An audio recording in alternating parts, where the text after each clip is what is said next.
G'day, and welcome to the first day of 2018.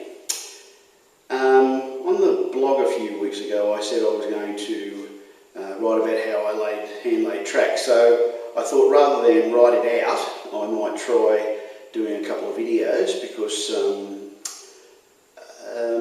well, I suppose I wanted to make it easier for myself in some ways, but also I wanted to make it clearer, and it takes a lot of time and thought and effort to write it and photograph it in a way that will be self-explanatory or easily explained.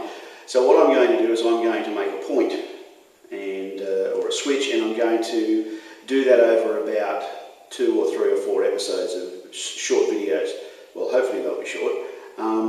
So this morning I'm sitting in my layout room in my shed, and I'm sitting in front of the area where I'm going to lay the point. It's on Queen's Wharf. Queen's Wharf is the section of the layout I'm sitting in front of, and what I'm going to do is go through step by step, right from the track base, or I suppose the base of the point, right through to laying the sleepers, pinning the rail, preparing the rail and then pinning it, and then installing it on the layout. So that's going to be a fairly long process, so with any luck we can get through that in a clear manner, and this will be the start of that. Okay, so this is the part of the layout of Queen's Wharf that where the point's going to sit. The reason there's a point, this point here, the reason there's a point already sitting here is because several years ago I made a switch for this section of layout that was going to become my permanent home layout, and then due to a career change I had to move and sell the house. I didn't have to sell the house, but I just chose to sell the house. When I was going to reinstall this section of track, I thought, well, I've got that point, I'll use it in this yard leading off to a couple of industrial sidings. And when I looked at it I thought, that'll work, and I sat it there for a while, and I made the track that you can see in the background here, and laid that over the last few days.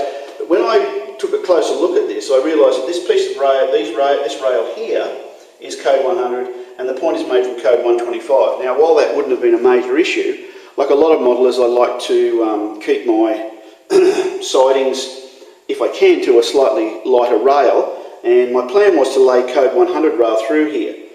Now, I have space for this point further down the layout to allow me to run it to a little mill building I'm going to make as another model. So I thought if I use that on the main line with code 125, I can remake or make another point using code 100. That's hence the reason for this video. What I'm going to do is I'm going to start by showing you how I make these points right from the start. I make my points on pieces of thin ply. In this case it's 4mm thick, which I assume is probably around about 1/4 inch thick, maybe a little bit less.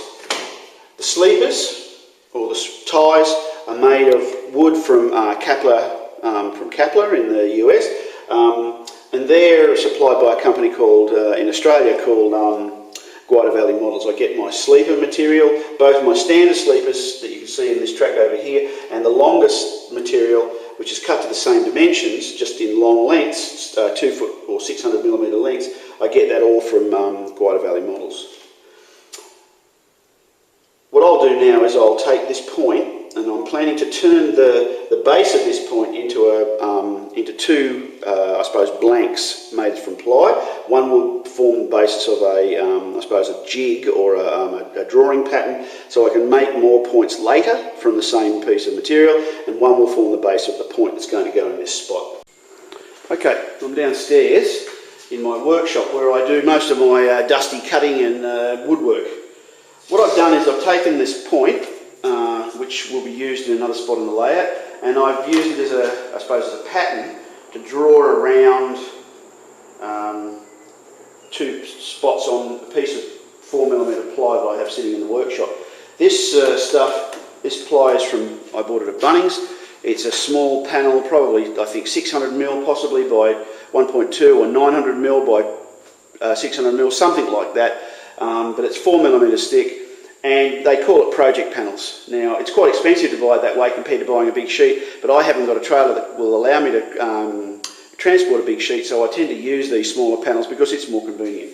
What I've done is I've drawn two of the patterns around this base, which I'll use as, one is going to be a drawing pattern I'm going to keep and not use to make a point on. The other one's going to form the basis of that point. I'll cut it out and I'll come back later. The one thing I didn't mention before I started cutting was that I'm cutting this out with just a standard hand jigsaw. To me, it's fairly obvious that you'd use a jigsaw for this sort of work, but possibly to other people who aren't quite as experienced at this stuff as me, it's not that obvious.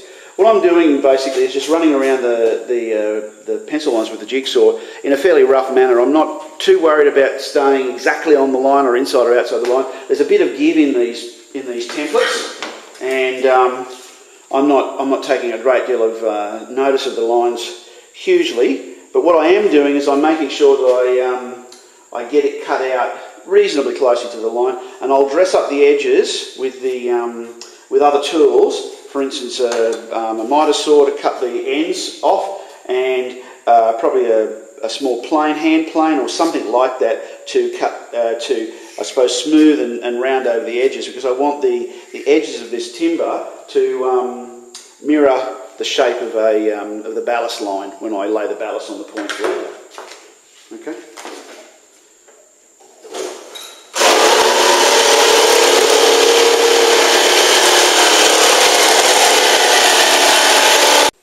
Okay, so I now have both the plywood bases for the two, I suppose, jobs I'm going to use these for.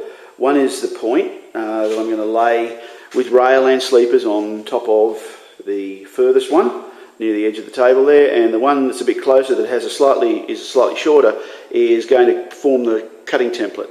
Now with this longer one, I'm cleaning the edge up with a small plane.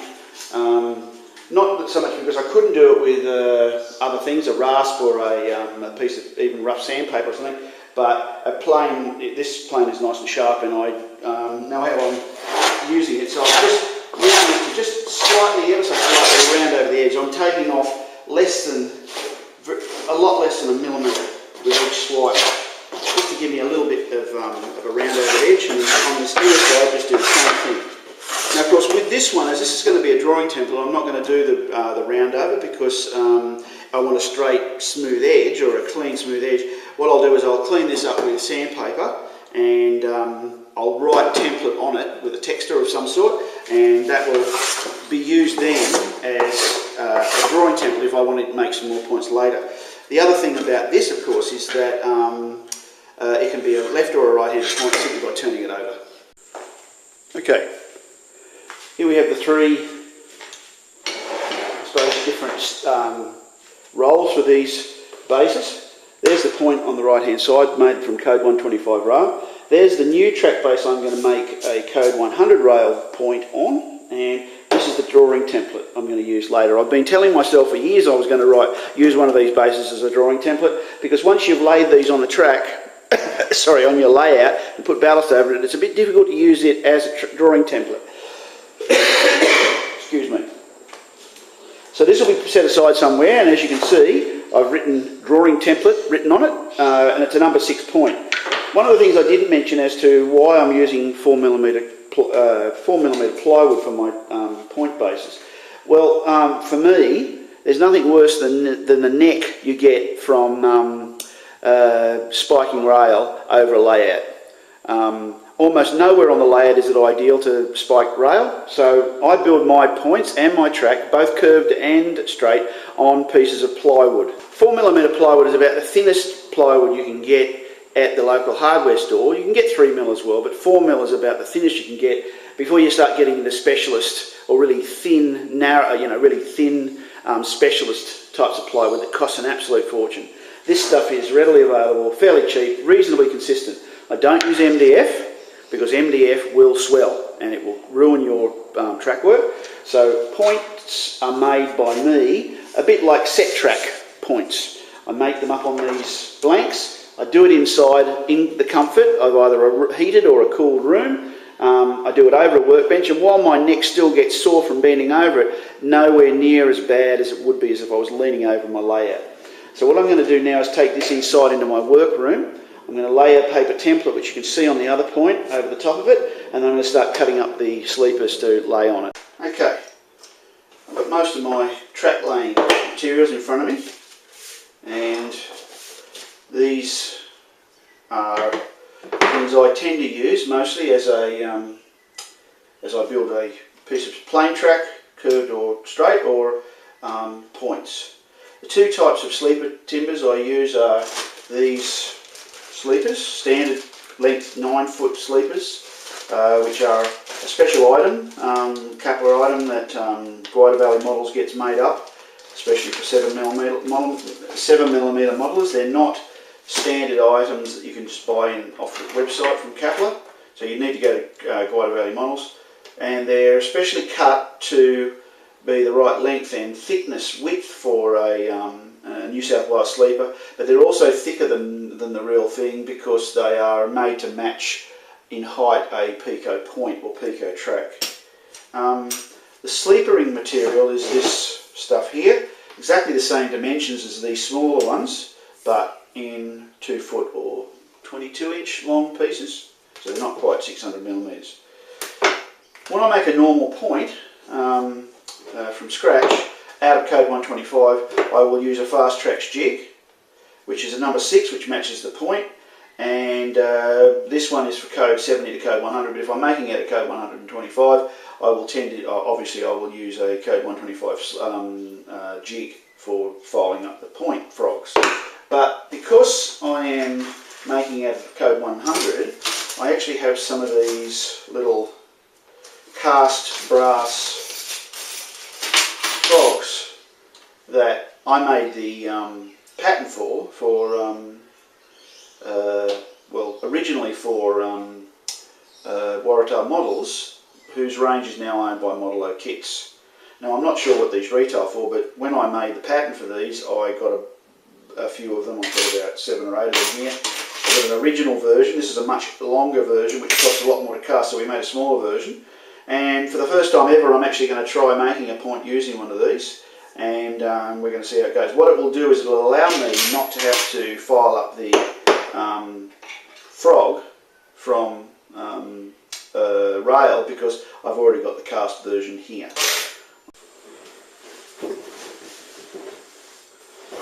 Okay, now we're getting really serious. These pieces of paper are a printout of a template that a number 6 for a number 6 point that Kieran Ryan drew a very great many years ago, which I tend to use as a standard size point for my layouts, and which I found to be more than adequate for laying out a point. Now, of course, if I ever want to lay out a number 8 or a number 7 point, I'm sort of stuck because I haven't got a template for that. But a number 6 I find is more than meets my needs, and these paper templates are cheap. In other words, they're the cost of a piece of paper and a bit of printer toner, and I've got them on my computer. I can size them up or size them, adjust their size if they're a little bit narrow or something, because they don't. Sometimes the computer compresses it and printing it out, but by printing these out, and there's about 32mm between the rails, but to be honest, even if there isn't 32mm exactly between the rails, if it's a little bit less or a little bit more, I mainly use these for laying out the sleepers. So what I'll do is I'll stick them to the template, cut the point timbers up, and stain them, and then glue them literally to this paper template. I'll cut around this before I lay them in, and I line it all up using the centre line which is marked on the template. I'll draw a centre line on this template here. This is a left-hand point, and then I will basically just glue it onto the surface, stick the prepared sleepers onto that, and then lay the track across the top of it, so the rail across the top of it. So it's as simple as that. Okay, I've cut the templates up, or the paper templates up, and drawn a single centre line down the middle of the ply base, and these will be lined up using that centre line after I glue them, and they'll basically form a template for me to lay the sleepers on the ply. They're not really used for much else. I don't use them to lay the rail or take a lot of notice of where things are located on the template, because basically once you set the straight stock rail in, everything else comes off that. So even if a fixture said to you to put something in a particular place, I would tend to work off the basis of that rail rather than what's on the template, which is why I don't bother buying any of the various laying templates or sleeper laying or point laying templates that I've seen for sale over the years, because once I've set that stock rail, I've prepared it, pinned it in place, everything else works from that rail.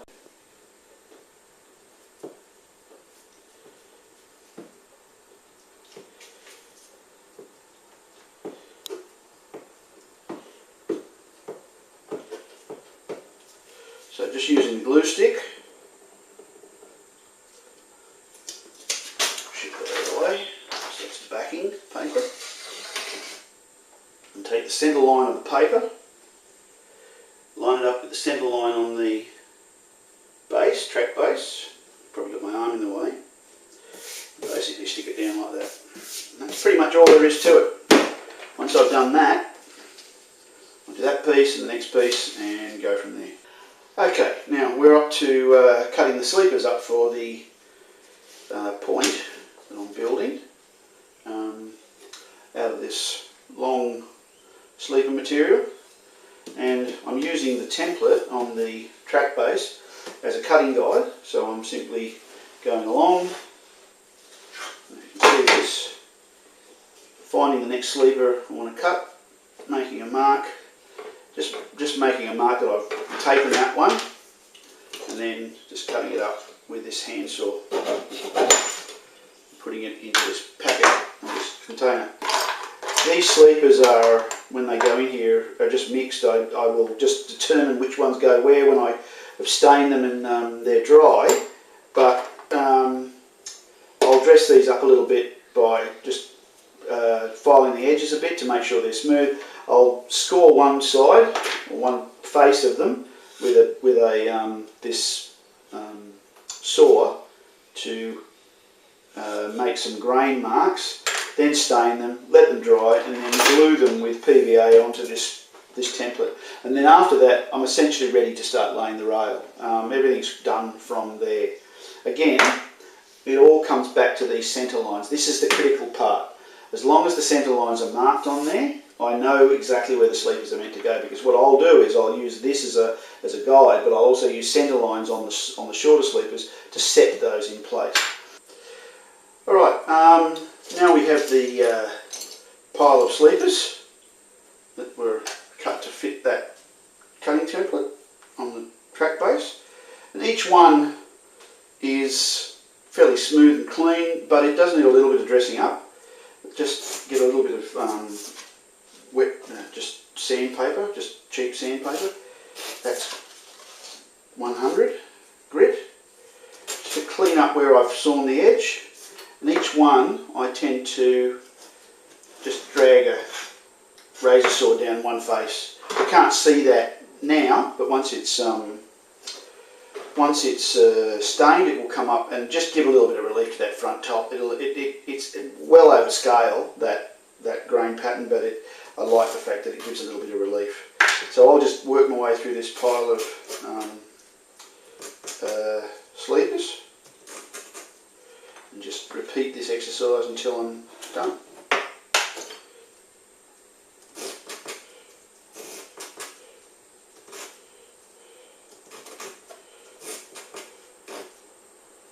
Alright, now I have all the sleepers cut up and dressed with some grain pattern marked on the surface of one side, and I've got my stain mix here, which I keep in a decor box which I bought in a local supermarket for a few bucks, and it has a lid which I just put back on when I finished, and that's where it stays until I'm ready to use it again. And at the moment I'm laying some track and or making track and staining a lot of sleepers, so I'm using a fair bit of it. For many years I used India ink and isopropyl alcohol. The mix, I use the Isocol stuff that's available in a green bottle in supermarkets. I'm going to look around to see if I can find a cheaper source of that stuff. I'm sure there's probably a big container of it available somewhere at a hardware store that for 10% of the price. But at the moment, what I'm using is this wattle stain, which is basically just black. And I stopped using the India ink because, first of all, it was extremely expensive and it just wasn't as good as it used to be. I was using a Windsor, Newton Windsor or some brand from the UK. It was costing me $30 for a tiny little bottle, and it wasn't producing the results. I love the results from the India ink I used to get. The stain, when it got into the wood, would be a beautiful mix of different colours. It's sort of browns and tans and different colours. This stuff is uniformly black and it's very blue. It's got quite a bit of blue in it. So the colours that come out of it are quite a bit darker and a little bit more, I suppose, a little bit harsher under the lights I run my layout under. But generally speaking, it produces a good result, and it's a tenth the cost of the India ink. So I've let cost drive the process. So all I really need to do is stain the timber. Now, it's nothing scientific or very hard to do. You get the timbers like that, stick them in there like that. I've got a pair of tweezers here, swish them around. And basically, all this is, you can see I've used this paper towel for stains. I keep a layer of newspaper. I have to go out and buy a newspaper especially to do this because I don't buy a paper anymore. I read my paper online. And I basically leave it in there for maybe about 30 seconds and then I start just getting it out. I drain off the excess and just line them up like that. They don't need any longer than that. As a matter of fact, you could leave them in overnight and I don't think the stain would get any further into the wood. It very readily takes up the stain and the alcohol mix. And if you were to ask me what the proportions of the mix are, I couldn't tell you. I put a bit of stain, I put a bit of alcohol in the base, I put a bit of stain in there, I put the alcohol in, I spray it in, and I test a bit of wood, and when I like the look, I use that. And then when I want to top it up, I just add a bit. It's a bit like the magic pudding, it never runs out. And that's it. There's nothing scientific and nothing terribly special about this. It's just basically dump them in and take them straight out. So, we are now up to the point of gluing the sleepers to the point template. What I did was I laid out all the sleepers just to get their different sizes. I had one spare one for some reason, and it was too short, and it was too long for where it was supposed to be, and I cut it down so it's sitting over here somewhere. But generally speaking, things turned out fine. Just like a lot of this, it's repetitive but fairly simple work. A little bit of PVA, which is just wood glue, and don't take any notice of the cover of this. I get my wood glue in big tubs that I stick in bottles, and I've had that bottle probably for way too many years. Put a bit of glue on a scrap of styrene. I use toothpicks or cocktail sticks or whatever you're going to call them. I like the double-ended ones that come in a little red packet like this. Come in a little red packet like that, get them at a supermarket and stick them in a film container. Boy, that's getting out of date. And I'll just basically make very simple work of this. Scrape along the back of the thing with some glue, stick it on the point template and just use the centre line to line it up. Simple as that. Now once I get to the longer sleepers at the end here, of course there's no centre line on those. I'll do that by eye, but because I know these are centred, I know they'll line up with the track that will come in from this side. Okay. Really, that's all I can say at the moment. I mean, I'll take each one as I go, and it will take me about probably 30 minutes, 20 or 30 minutes to glue all these sleepers down. All right, it's taken me about 30 minutes to glue the sleepers to the track base, and I brought the other point in to illustrate a couple of things, and I suppose just to talk a little bit about some of the choices I make over over the time. I've been outside to the shed in my workshop and drilled an 8mm hole between the sleepers that will form where the I suppose the tie bars will sit. There's 2 tie bars I make from PCB sleepers and a bit of bent brass, and they sit between the 2 long sleepers here and the next one ahead. I'm just going to clean up the mess left by bits of excess paper and wood by drilling that hole, but of course this is where the piano wire, or whatever you want to call it, a piece of steel wire will come through from the switch machine. Now the switch machine I'll use is a tortoise, and it will come through and sit in a little piece of brass tube I'll solder to the PCB sleeper. But I'll show you how to do that in the next episode, or the next instalment of this series, if you want to call it a series. I'm almost at the end of this section. I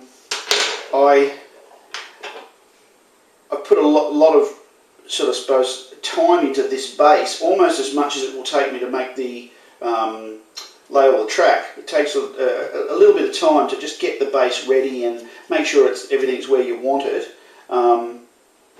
And you can ease the construction a little bit by doing things ahead of time. Once all once all the rail and the switch bars and the tie bars are in, it's a little bit difficult to take account of the fact that I don't put any ballast in these in between the points here. I find the ballast just gets in the way. It just makes a mess, and it just gets in the way of everything. And because of that reason, I want there to be a sort of a neutral colour, because there's no ballast going to cover everything up. And I suppose if I was really careful, I could put ballast in there, but because I don't want to interfere with anything, I just leave that all ballast free. I'll put ballast up to about there and into about there and to there, but in terms of between the rails, I don't put ballast anywhere near that. So what I do is I just get a little bit of neutral coloured paint and just paint in between that. I don't know what that colour is. It's some sort of greenish tinge stuff, probably Tamiya. This is a Tamiya colour. I think it's just called Flat Earth, or Earth, is it? What's written on the bottle? Flat Earth. I'm running a bit short of this one. I'm hoping that I'm going to be able to use this colour as a replacement for my dwindling supply of Flocal Rail Brown, which is one of my favourite colours. And I've got a feeling that after this set of track laying, I'm not going to have much left of it, so I'm going to need something to replace it. It's a little bit browner than the rail brown. It's got a little bit of green rail brown, and testers don't seem to have made an acrylic replacement for the Flocal colour yet, so not that I can find anyway. So I'm using this stuff as a bit of a test. I may paint some of the rail at some point with this Flat Earth, which is still available, readily available in shops, but I'm going to see. Alright, so with the hole drilled and the base painted, I can say that I'm essentially finished preparing the track base. I made a little sample there. I've been cleaning up the point frog, and I need to do a little bit of filing of that and that, but that's really the next instalment of this series. I think we're just about finished. Okay, till next time, thanks.